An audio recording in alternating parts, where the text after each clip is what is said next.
Hello guys, नमस्ते। आप सभी का मेरे YouTube channel study with RS. Godara पर हार्दिक स्वागत और अभिनंदन है। प्रिय विद्यार्थियों, अपने प्रारंभ में इंग्लिश लैंग्वेज फर्स्ट और सेकंड के रूप में रीड के रूप में अपन ने जब कोर्स को शुरू किया था अपन इस चैनल पर, तो सबसे पहले अपन ने फोनेटिक ट्रांसक्रिप्शन के बारे में शुरू किया था।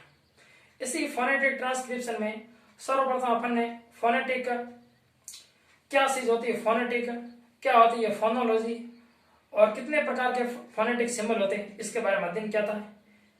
इसके बाद में अपने वीडियो नंबर 2 में मोनोफथंग्स और वीडियो नंबर 3 में डिप्थंग्स के बारे में पढ़ा था।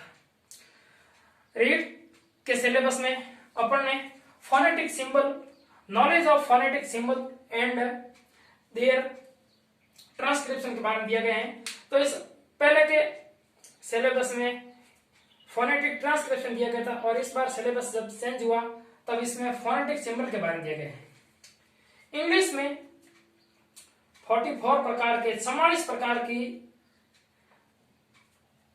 26 प्रकार के जो लेटर हैं वे 44 प्रकार की ध्वनियां प्रोड्यूस करते हैं। इन ध्वनियों को फोनेटिक सिंबल कहा जाता है।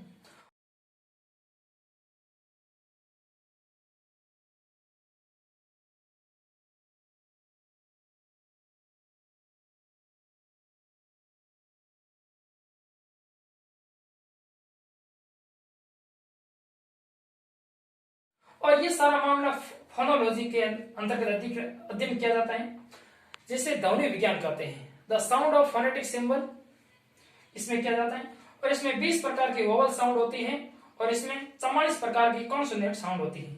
जिसमें 20 प्रकार की जो वोवल साउंड होती है इसमें 12 प्रकार की मोनोफथंग्स और 8 प्रकार के डिप्थंग्स होते हैं। मोनोफथंग्स का मतलब होता है प्योर वोवल साउंड, प्योर मतलब एकदम जो अंग्रेजी में शुद्ध स्वर होते हैं, और डिप्थंग्स का मतलब होता है वे स्वर जो मोनोफथंग्स शुद्ध स्वरों की सहायता से प्रोड्यूस होते हैं।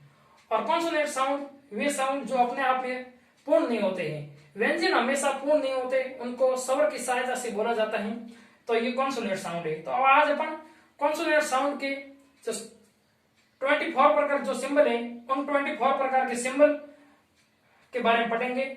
यहाँ पर सिंबल दिया गया है, सिंबल का मतलब होता है प्रतीक चिन्ह, और इनके साउंड कौन से शब्द इनको प्रोड्यूस करते हैं यहाँ पर अपन हिंदी में देखेंगे। और यहाँ पर जो इंग्लिश के जो फोनोलॉजी आईपी नामक जो संस्था है, इंटरनेशनल फोनेटिक एसोसिएशन, इनके द्वारा जो 44 प्रकार के ध्वनि संकेतों को प्रोड्यूस किया गए हैं और उन सिंबल को यहाँ देखेंगे जो 24 प्रकार के यहाँ दिए गए हैं। तो सर्वप्रथम अपन देखते हैं ब। हिंदी में जो अपन ब बोलते हैं, इस ब को बी के द्वारा प्रोड्यूस किया जाता है और ये 2 प्रकार की जो तिरछी रेखाएं दिखाई देती हैं, ये फोनोलॉजी में लिखते समय इन 2 तिरछी रेखाओं का प्रयोग किया जाता है। इसी से अपन को ये पता चलता है कि ये फोनेटिक सिंबल है। ब को बी के द्वारा प्रोड्यूस करते हैं, क को के के द्वारा प्रोड्यूस करते हैं। अपन कहीं पर सी के द्वारा भी बोलते हैं इंग्लिश में, परंतु जिस इंग्लिश को अपन फोनेटिक ट्रांसक्रिप्शन और शुद्ध प्रोनाउंसिएशन बोलते समय क को के द्वारा प्रोड्यूस करते हैं।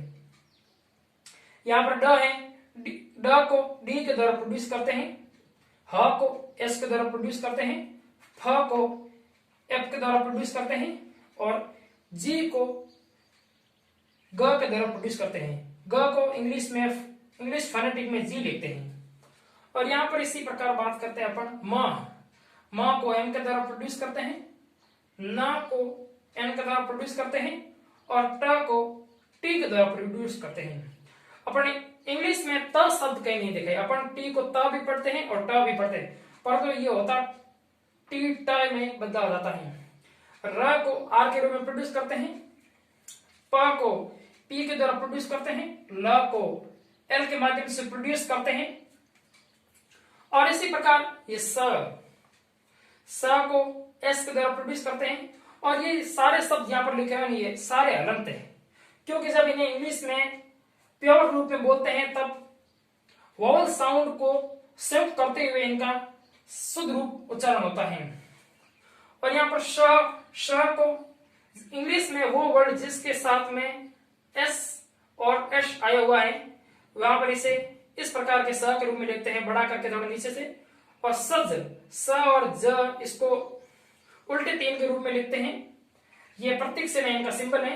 और यहाँ पर ज लिखा हुआ है, ज को डी और 3 के रूप में प्रोड्यूस करते हैं। इस प्रकार आप देख सकते हैं ये प्रतीक चिन्ह है। और एग्जाम में इसी प्रकार के शब्द आएंगे जिसके अंदर अंडरलाइन दी होगी और इस शब्द को किस प्रतीक चिन्ह के द्वारा दर्शाया गया, अपन को उस प्रतीक चिन्ह के पहचानना है। जैसे इंग्लिश में कोई भी वर्ड है जिसमें जी और ई या फिर जे लिखा हुआ है, इन शब्द को D3 के रूप में प्रोड्यूस करेंगे अपन। ज, जिस ज के नीचे नुक्ता दिखाई दे रहा है उस ज को जेड की तरह प्रोड्यूस करेंगे।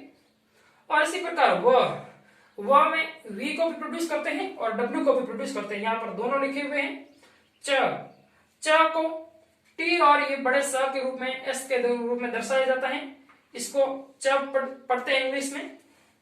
और अंग जैसे इंग्लिश है, सिंग है, रिंग है, इस प्रकार के जो शब्द होते हैं इनके अंदर ऊपर की तरह ये सीधी लाइन खींचकर और उल्टा 5 की तरफ लिखते हैं इसको। और वे शब्द वे वर्ड जिनके साथ में एन और जी का मिश्रण होता है उसे ही अंग पढ़ते हैं।